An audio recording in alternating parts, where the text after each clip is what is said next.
नमस्कार, मैं अरुण कुमार वर्मा। आप लोगों का हमारे डीएलएस क्लासेस में स्वागत है। आज मैं आप लोगों को भौतिक विज्ञान अध्याय 1 कक्षा 11 जिसका नाम है भौतिक जगत, उसका तीसरा पार्ट यानी तीसरी टॉपिक जिसका जो है भौतिकी, प्रौद्योगिकी एवं समाज। क्या है? भौतिकी, प्रौद्योगिकी एवं समाज यानी कि physics, technology and society. English में होगा फिजिक्स, टेक्नोलॉजी एंड सोसाइटी। तो भौतिकी जो है विज्ञान की सभी शाखाओं का मित्र माना जाता है। भौतिकी विज्ञान की सभी शाखाओं का क्या माना जाता है? मित्र माना जाता है। इसका जो है विज्ञान की सभी शाखाओं में और समाज के उत्थान में इसका महत्वपूर्ण योगदान है। तो भौतिकी एवं प्रौद्योगिकी, भौतिकी प्रौद्योगिकी का अर्थ यह है कि यह कहना गलत नहीं होगा या मिथ्या नहीं होगा या यह कहना अतिशयोक्त नहीं होगा कि कभी प्रौद्योगिकी नवीन भौतिकी के जन्म का कारण बनती है, तो कभी भौतिकी नवीन प्रौद्योगिकी के उदय का कारण बनती है। यानी कि कभी जो है प्रौद्योगिकी जो है नवीन भौतिकी के कारण बनती है, के उदय का कारण बनती है, तो कभी जो है भौतिकी नवीन प्रौद्योगिकी के उदय का कारण बनती है।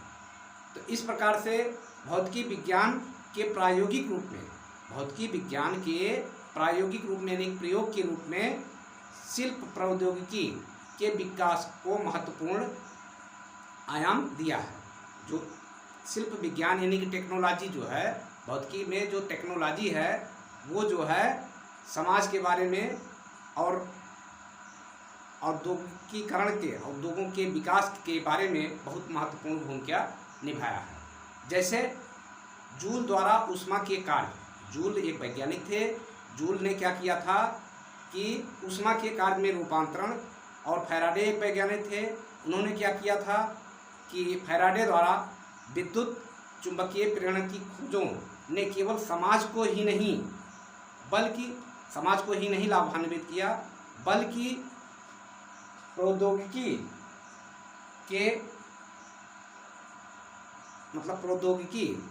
का आधारशिला रखा। तो दो वैज्ञानिक, जूल महोदय, जूल वैज्ञानिक थे। जूल द्वारा ऊष्मा के कार्य में रूपांतरण तथा फैराडे द्वारा चुंबकीय प्रेरण की खोजों ने केवल जो है समाज को ही नहीं लाभान्वित किया, बल्कि प्रौद्योगिकी का आधारशिला भी रखा। तो इसके भौतिकी व प्रौद्योगिकी के कई उदाहरण हैं। जैसे लीवर निकाय के अध्ययन से यानी कि लीवर सिस्टम के अध्ययन से जो है तमाम प्रकार की मशीनों की डिजाइन तैयार की गई। तो पहला पॉइंट क्या होता है कि लीवर निकाय के अध्ययन से अनेक प्रकार के मशीनों की क्या की गई? डिजाइन तैयार की गई।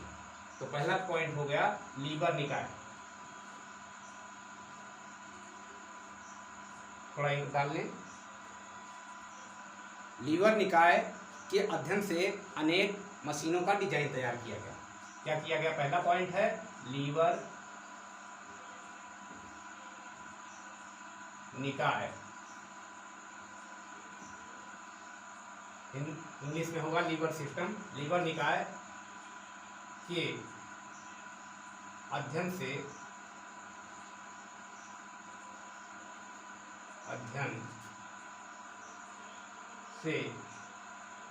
मशीनों की डिजाइन तैयार की गई। मशीनों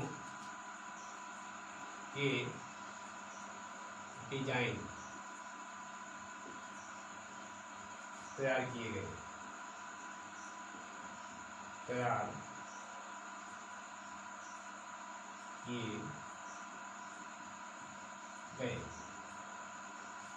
दूसरा पॉइंट होगा, कई पॉइंट हैं, इसको बता देते हैं, लिखने से बहुत समय लगेगा। तरल बहाव के अध्ययन से जो है वायुयान की खोज हुई। एक और लिख देते हैं, तरल बहाव के अध्ययन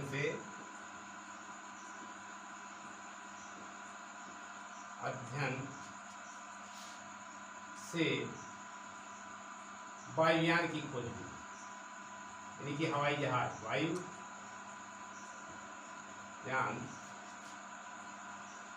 की खोज हुई। पहला हो गया लीवर निकाय के अध्ययन से जो है मशीनों का डिजाइन तैयार किया गया, यानी कि अगर मशीनें ना होती तो प्रौद्योगिकी कैसे चलती, यानी कि कल कारखाने कैसे विकसित होते। तरल बहाव के अध्ययन से जो है वायुयान की खोज हो गई। उष्मा का कार्य में रूपांतरण के कारण जो है के अध्ययन से जो है या खोज से उष्मा इंजन का आविष्कार हुआ। उष्मा के कार्य में रूपांतरण की खोज से जो है इसका खोज हुआ, उष्मा इंजन का आविष्कार हुआ। इसी प्रकार से अर्धचालक, संधि डायोड, अर्धचालक आप लोग सुने होंगे, जो क्या होते हैं, मेटलाइड होते हैं, उन्हें अर्धचालक कहा जाता है। तो उनके खोज से जो है अर्धचालक, संधि डायोड तथा ट्रांजिस्टर के अध्ययन से जो है रेडियो हमारा हो गया, टेलीविज़न हो गया, कंप्यूटर हो गया, रोबोट हो गया, इन सब का निर्माण जो है संभव हुआ। किसके अध्ययन से, एक बार फिर से सुन लीजिए, अर्धचालक, संधि डायोड तथा ट्रांजिस्टर के अध्ययन से, लिख भी देते हैं, अर्धचालक, डायोड, ट्रायोड भी होता है, ट्रांजिस्टर,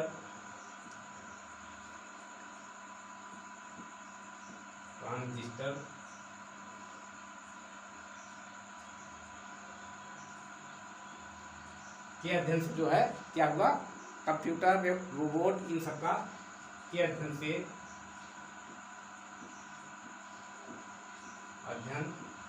से कंप्यूटर,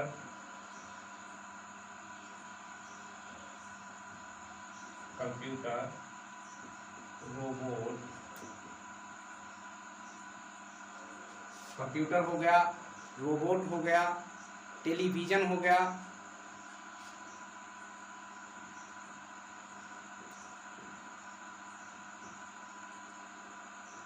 मोबाइल भी हो गया, इसी में समझ लीजिए, इन सब की खोज हुई।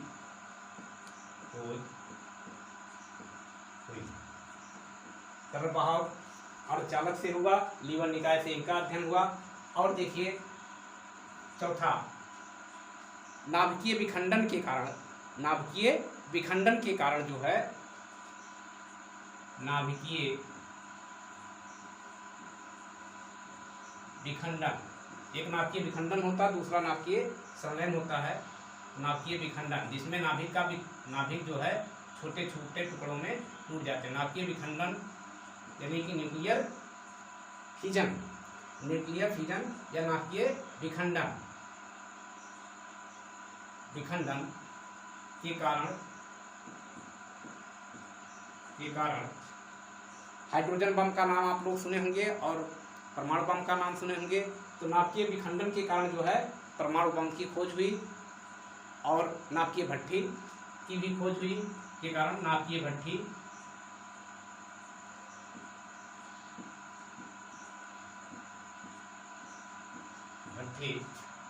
तथा परमाणु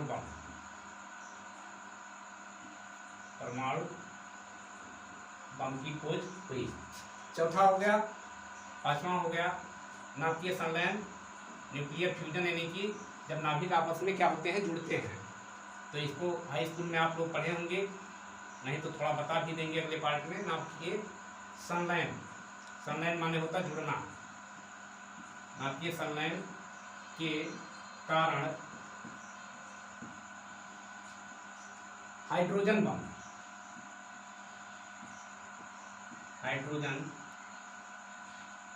की खोज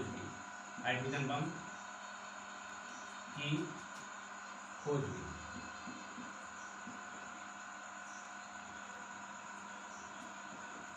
एक्सरे तमाम और हैं।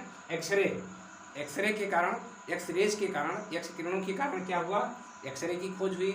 अगर कोई आदमी किसी कारण से गिर पड़ता है या चोट खा जाता है तो हड्डियाँ अगर टूट जाती हैं तो डॉक्टर एक्सरे करवाते हैं और उसको देखते हैं कहाँ से किस प्रकार से हड्डी टूटी है, उसी एंगल पर उसको सीधा करके और प्लास्टर चढ़ा देते हैं, जिससे हमको आसानी होती है, आसानी से हड्डियाँ जुड़ जाती हैं। अगर एक्सरे मशीन ना आई होती तो हड्डियाँ कहाँ से टूटी हैं केवल अनुमान ही लगाया जा सकता था, क्लियर जानना मुश्किल था। और लेजर बीम यानी कि लेजर के अध्ययन से कैंसर की बीमारी, गुर्दे तथा गॉल ब्लैडर की पथरियाँ, इन सबको आसानी से जो है निकाल लिया जाता है।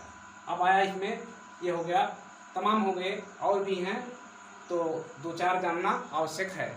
उसके बाद आइए समाज। अब समाज में क्या होगा कि अगर भौतिकी का इतना विस्तार ना हुआ होता तो आज हमने जो है डॉक्टर लोगों को जैसे गुर्दे की पत्थरी निकालना आसानी से लेजर बीम के माध्यम से, किसी का अगर कहीं से हड्डी टूट जाए किसी भी कारण बस, तो उसका आसानी से एक्सरे के माध्यम से देख लिया जाता है और देख करके डॉक्टर देख लेते हैं और वहीं उसी प्रकार से सेट करके और हड्डी को बड़ी ही आसानी से प्लास्टर चढ़ा करके ऑपरेशन करके उसको ठीक कर लेते हैं।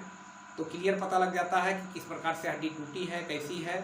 तो पहले ऊपर से पता लगा लिया जाता है कि ऑपरेशन करना है या इसको जो है प्लास्टर से ही ठीक हो जाएगा। अगर ऐसा ना हुआ होता तो जानना थोड़ा असंभव था।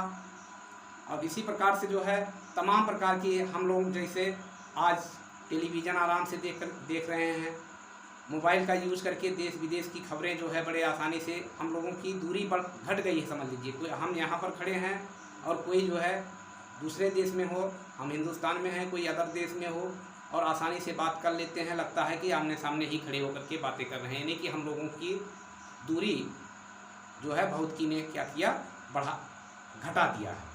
तो इसी प्रकार से तमाम वाहन व्हीकल सारे हो गए हैं, जिससे हम आसानी से एक स्थान से दूसरे स्थान को बड़े ही आसानी से पहुंच जाते हैं।